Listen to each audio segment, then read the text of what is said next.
Barchaga salom o'rtoqlar. Bugungi darsimiz Human Papilloma Virus, ya'ni HPV hisoblanadi. HPV endi bizda gerpes oilasiga mansub bo'lgan viruslar tugadi. Endi umuman boshqa viruslar haqida gaplashib o'tamiz.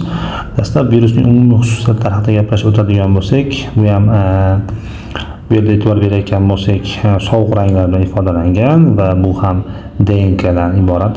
DNKsi faqat ikki zanjirli emas, bunda mana bu haykalda qo'lidagi zanjir e'tibor berayotgan bo'lsak, halqali ikki zanjirli hisoblanadi. Va ya'ni sirkulyar.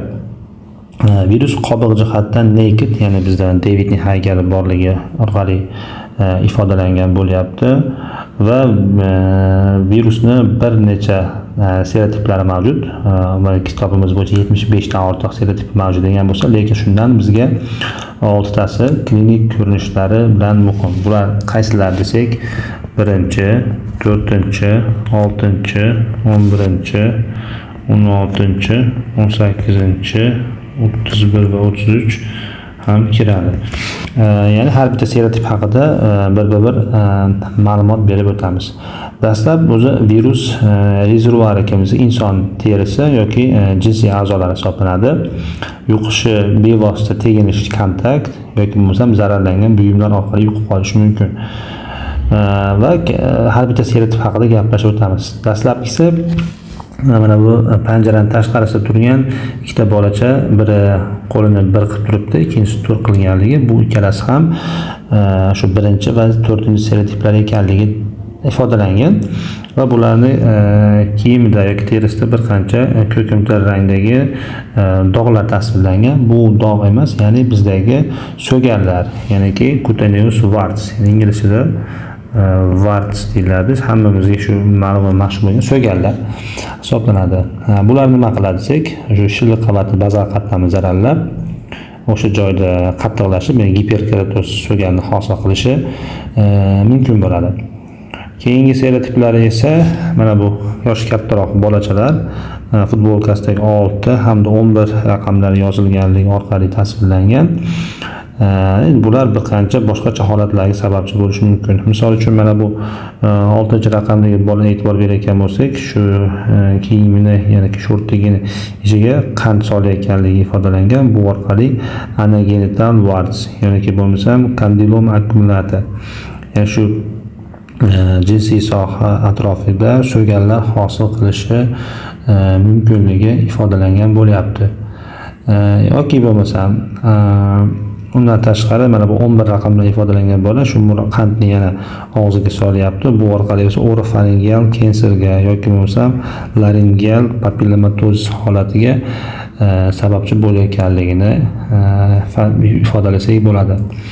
Keyingilarda endi mana bu ikkita o'spirinni ifodalasak, mana bu bola 16 yoshlik, buni 18 yoshlik desak, qizda ya'ni 16 yosh qayerdan bilyapmiz desak, bu mana mashina kaliti pulti turganligi, chunki Amerikada 16 yoshdan mashina haydashga ruxsat borligi.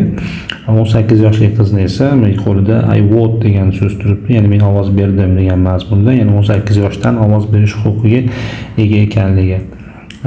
Darsni boshida aytganimizga 6 tasi muhim dedik. Ya'ni 1, 4, 6, 11, 16, 18, unda 31 va 33 desak, bular xuddiki har bitta raqamga 15 raqamni qo'shib oson esda saqlab qolsak bo'ladi. Lekin 16 bilan 18-chi serotiplar 31 bilan 33 bilan bir xillik uchun birga ketaveradi. Lekin bular, ya'ni shu 16, 18, hattoki 11-chi serotiplar ham onkogen ahamiyatga ega hisoblanadi. Ya'ni bir qancha o'smalarga sababchi bo'lishi mumkin hisoblanadi. Va endi shu 16-chi hamda 18-chi serotiplar haqida gaplashadigan bo'lsak, bularda bir qancha qiziqarli bu hodisalar ro'y beradi. Ya'niki e'tibor berayotgan bo'lsak, bir-biriga talabini xuddiki bir-biriga bo'sa hadya qilgandek ifodalangan va serotiplarning o'ziga xos oqsillari bor. Bular biri Y6 oqsili bo'lsa, yana biri Y7 oqsili. Y6 oqsili mana bu qisqichbaqadagi sanchilgan 6 raqamga o'xshaganligi, Y7 esa mana bu pivani turbuchkasi 7 raqamiga o'xshaganligi orqali ifodalangan. Endi bu E6 hamda E7 bu virusda mavjud bo'lgan oqsil bo'lsa, endi biz hujayralarimizni ya'niki shu bo'linayotgan paytda, misol C1 fazdan S fazaga o'tishda, misol uchun hujayra bo'linayotgan paytda bir muncha pauza qilinib keyin yana bo'linishini ta'minlovchi endi bizda nimalar bor? Genlar bor. Misol uchun oqsil bor deylik. Bulardan biri misol uchun P53 oqsili.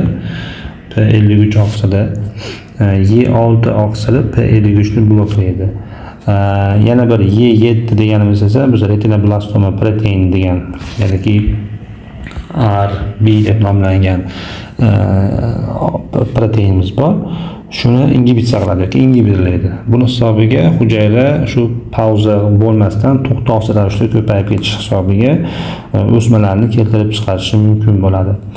Endi o'smalar ko'proq qayerda yuzaga kelishi mumkin degan savol tug'iladigan bo'lsa, o'smani qayerdan bilyapmiz desak, bu mana bu qisqich vaqa, bu bizdagi ramziy kanserda nimasida ifodalayotgan bitta belgi edi.